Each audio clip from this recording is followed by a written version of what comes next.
Assalamualaikum warahmatullahi wabarakatuh. Perkenalkan, nama saya Sofia Kalsum, NPM 10119144 dari kelas manajemen C3. Di sini saya akan menjelaskan materi tentang dasar-dasar perilaku individu. Baik, di sini saya akan menjelaskan, mendefinisikan dasar-dasar dari perilaku individu.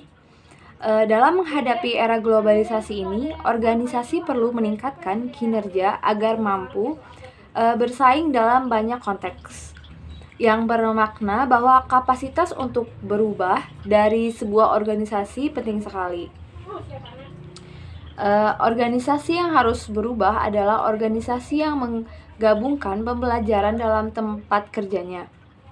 Upayanya berupa kualitas, adaptasi, dan aspek fundamental di mana individu harus melihat ke dalam perubahan suatu paradigma. Dalam konteks ini, individu haruslah merubah sikap atau dengan kata lain menyesuaikan perkembangan zaman karena individu dianggap sebagai penentu maju mundurnya suatu organisasi. Dan berikutnya yaitu karakteristik biografis, yaitu karakteristik pribadi seperti umur, jenis kelamin, dan status kawin yang objektif dan mudah diperoleh dari rekaman pribadi. Setiap individu tentu saja memiliki karakteristik individu yang menentukan terhadap perilaku individu tersebut, yang pada akhirnya menghasilkan sebuah motivasi individu. Di sini saya akan menjelaskan usia. Usia akan sedikit banyak mempengaruhi produktivitas, di mana ada keyakinan bahwa semakin tua seseorang, produktivitasnya akan semakin merosot. Misal dalam hal kecepatan, kekuatan, kecekatan, dan koordinasi. Namun, kesimpulan yang wajar menyebutkan jika ada kemerosotan usia sering diimbangi dengan pengalaman kerja. Jadi seperti 50-50 juga gitu. Seperti itu. Dan terdapat beberapa faktor yang berkaitan dengan usia. Yang pertama adalah terhadap produktivitas. Sebagian berasumsi bahwa semakin bertambahnya usia maka produktivitas akan menurun. Namun tidak, kajian lain menyatakan bahwa antara usia dan kinerja tidak ada hubungannya, sebab usia yang bertambah biasanya akan dapat ditutupi dengan pengalaman yang cukup lama, seperti itu. Berikutnya terhadap kepuasan kerja. Terdapat bermacam hasil penelitian. Sebagian penelitian menunjukkan hubungan positif antara bertambahnya usia dengan kepuasan kerja sampai pada umur 60 tahun. Namun sebagian peneliti mencoba memisahkan antara karyawan profesional dengan non-profesional, bahwa karyawan yang profesional kepuasannya akan terus-menerus meningkat seiring bertambahnya usia, dan karyawan yang non-profesional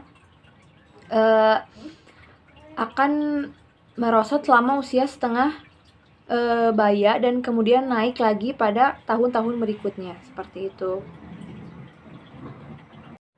Berikutnya saya akan menjelaskan tingkat pengunduran diri.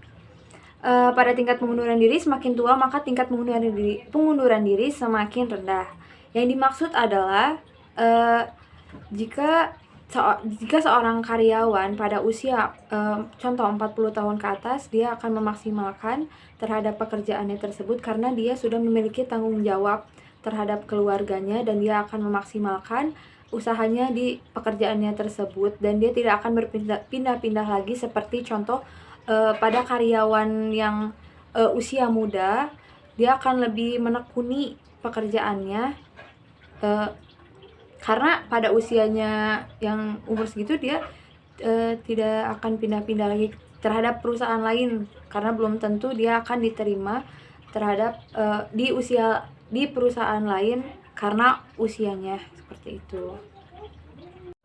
Yang berikutnya adalah tingkat keabsenan. Usia terhadap tingkat keabsenan. Semakin tua, maka tingkat keabsenan akan semakin rendah. Namun tidak selalu demikian. Karyawan tua mempunyai tingkat keabsenan dapat dihindari lebih rendah dibandingkan yang usia muda. Namun, karyawan tua mempunyai tingkat kemangkiran tak terhindari lebih tinggi. Yang dimaksud adalah tingkat keabsenan usia tua biasanya karena sakit, karena cuti melahirkan, ataupun ya seperti itu. Dan kalau misalkan pada usia muda, tingkat kemangkirannya itu karena biasanya mereka izin karena main ataupun ya seperti itu. Yang berikutnya saya akan menjelaskan tentang jenis kelamin. Tidak ada perbedaan yang konsisten pria wanita dalam memecahkan masalah, keterampilan, analisis, motivasi, dan kemampuan belajar.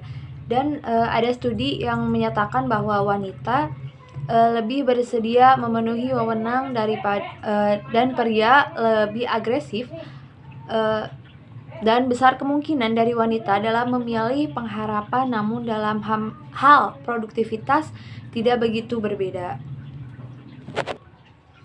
Dan dijelaskan juga yang dimaksud kecuali jika dikaitkan dengan budaya setempat berkaitan dengan keabsenan, bahwa wanita lebih memiliki tingkat keabsenan yang tinggi dibandingkan dengan pria. Hal ini berkaitan dengan tanggung jawab dan fungsi dari seorang wanita. Wanita memikul tanggung jawab rumah tangga dan keluarga yang lebih besar. Juga masalah kewanitaan. Tidak ada beda yang signifikan atau bermakna dalam produktivitas kerja antara pria dengan wanita. Tidak ada bukti yang menyatakan bahwa jenis kelamin karyawan mempengaruhi kepuasan kerja. Beberapa studi menjumpai bahwa wanita mempunyai tingkat keluar yang lebih tinggi. Dan studi lain menjumpai tidak ada perbedaan antara hubungan keduanya. Wanita mempunyai tingkat absen yang lebih tinggi, sedangkan lebih sering mangkir dalam hal kemampuan memecahkan masalah, keterampilan, analisis, dorongan kompetitif, motivasi, sosiabilitas, produktivitas, pekerjaan, kepuasan kerja, atau kemampuan belajar. Namun hasil studi menunjukkan bahwa wanita lebih bersedia mematuhi wewenang dibandingkan pria yang lebih agresif. Tadi sudah dijelaskan di atas. Biasanya yang membuat ada perbedaan adalah karena posisi wanita sebagai ibu juga harus merawat anak-anaknya, seperti itu seperti itu.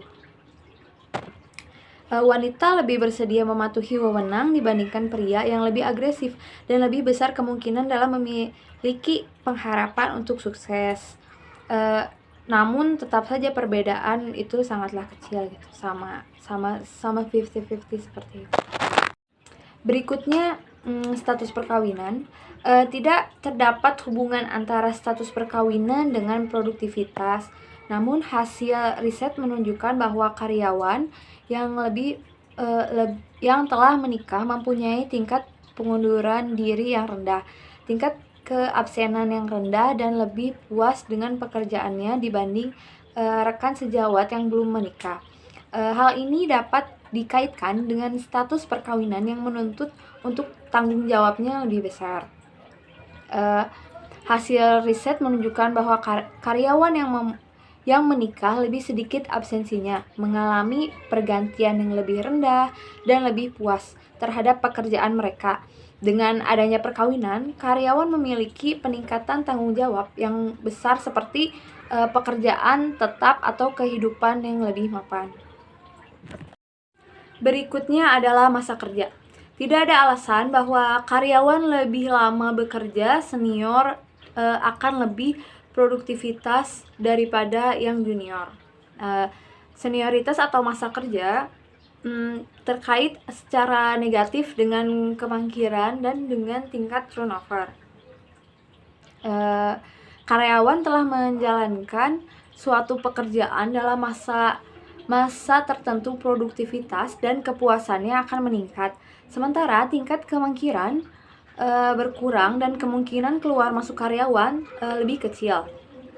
Masa kerja adalah peramal yang cukup baik mengkecenderungkan karyawan seperti di atas, seperti itu. dan juga ada beberapa ini yang cukup menjelaskan. Ada beberapa di antaranya adalah masa kerja dengan produktivitas menunjukkan hubungan yang positif, masa kerja dengan keabsenan menunjukkan hubungan yang negatif, masa kerja dengan tingkat pengunduran diri menunjukkan bahwa karyawan senior semakin kecil kemungkinan untuk mengundurkan diri, dan yang terakhir adalah masa kerja dan kepuasan kerja saling berkaitan positif. Seperti itu dari beberapa penjelasan poin-poinnya dari masa kerja, penjelasan masa kerja. Di sini saya akan menjelaskan juga mengidentifikasi dua tipe kemampuan, yaitu merupakan suatu kapasitas individu untuk mengerjakan berbagai tugas dalam suatu pekerjaan, diantaranya kemampuan fisik yang merupakan kemampuan dalam melakukan tugas-tugas yang menuntut stamina, kecekatan, kekuatan, dan keterampilan, serta kemampuan dalam hal intelektual, yaitu suatu kemampuan dalam hal mental. Dan terdapat juga poin-poinnya. Ada 7 dimensi yang paling sering dikutip yang membentuk kemampuan intelektual, yaitu yang pertama yaitu kecerdasan numerik, kemampuan untuk berhitung dengan cepat dan tepat, seperti itu. Yang kedua yaitu pemahaman verbal, yaitu kemampuan memahami apa yang dibaca dan didengar serta menghubungkan kata satu dengan kata yang lainnya. Yang ketiga adalah kecekatan konseptual, kemampuan mengenali kemiripan dan perbedaan visual dengan cepat dan tepat.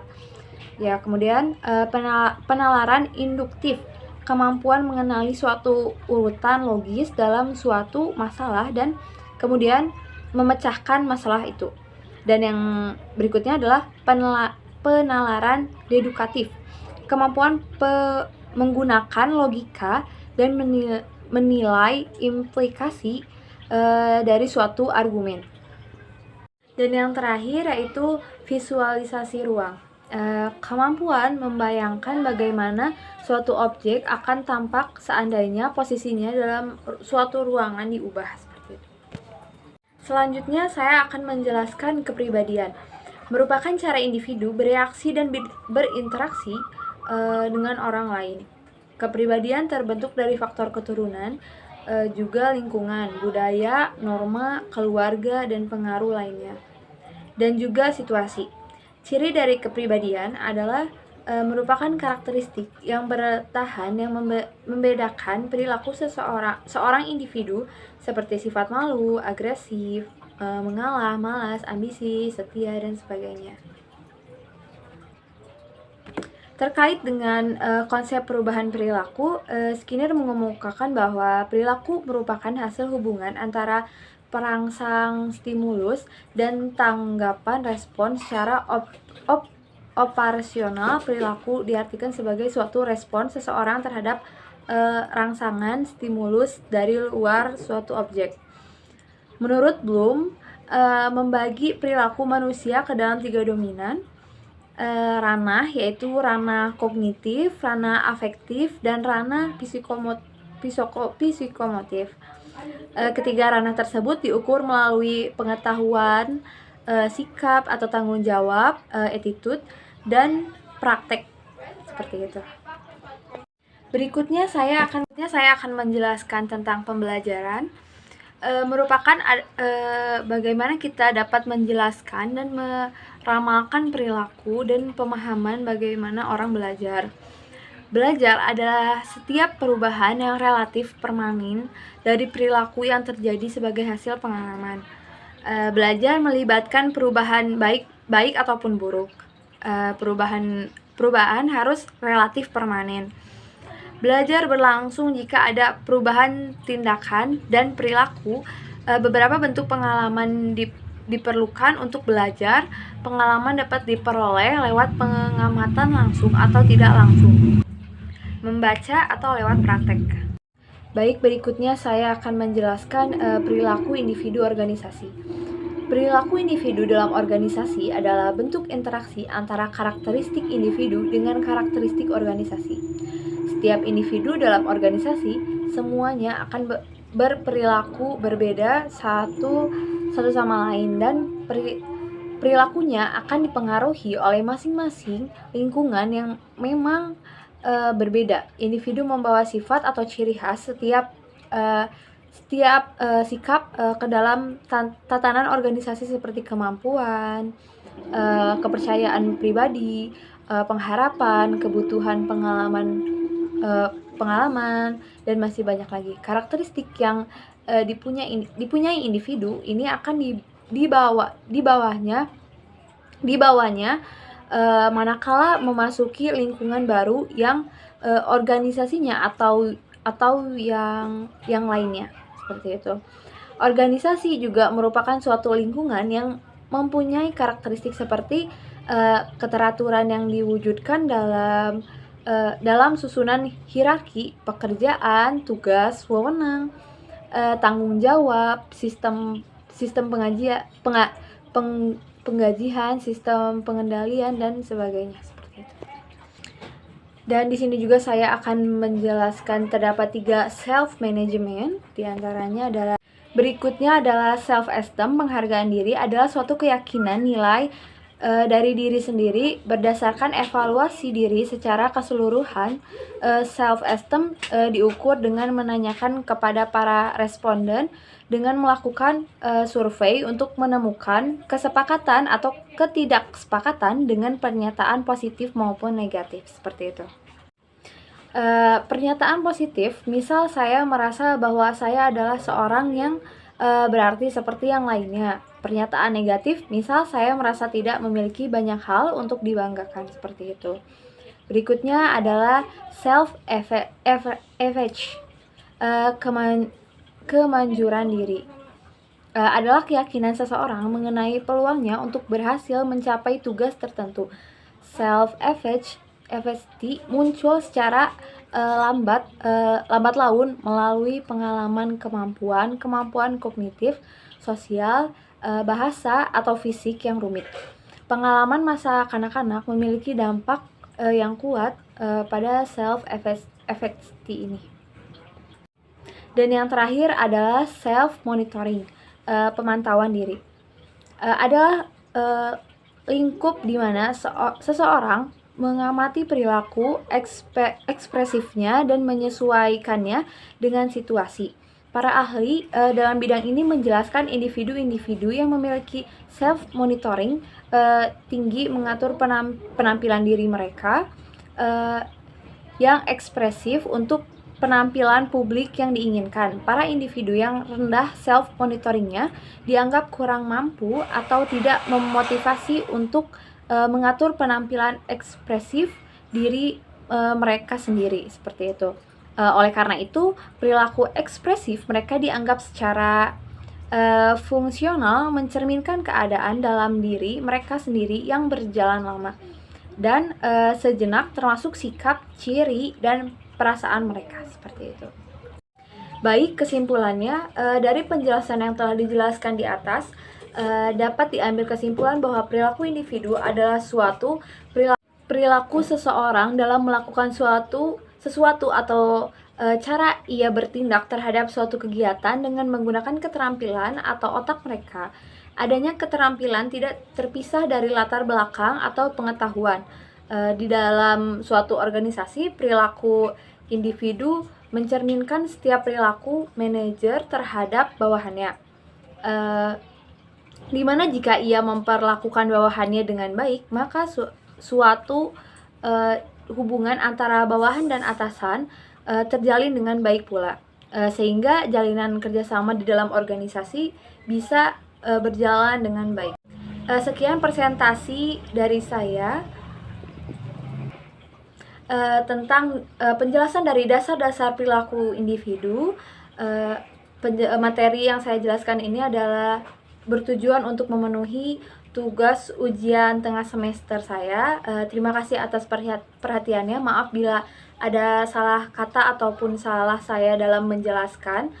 Terima kasih. Assalamualaikum warahmatullahi wabarakatuh.